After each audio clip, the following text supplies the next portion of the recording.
前总统蔡英文访问澳洲，第一站是去到立陶宛，见证咱甲因伫农业科技合作一个成果。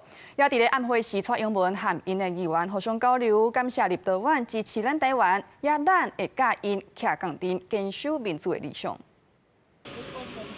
穿白色的无尘衫，前总统蔡英文甲立陶宛经济甲创新部长萨维茨卡斯等人参观台立合作的新创农业科技公司，这是全澳洲规模上大的产地农场。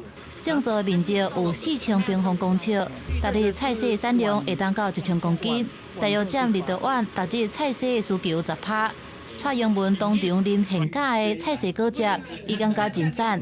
这真的很好喝，那个不像以前我小时候我妈都拿着果汁追着我跑。对啊，那是有苦涩味。现在的菜，但是要用这种方式种的菜。 车早暗时宴会，蔡英文也甲立陶宛友台的议员交流，感谢立陶宛政府甲人民对台湾的坚定支持，并且伫民主的价值做伙拍拼。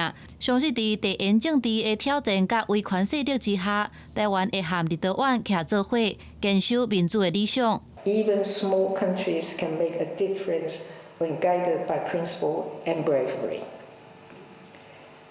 Together, I believe that our countries will continue to exemplify how democracies can thrive and contribute to a more peaceful and just global community.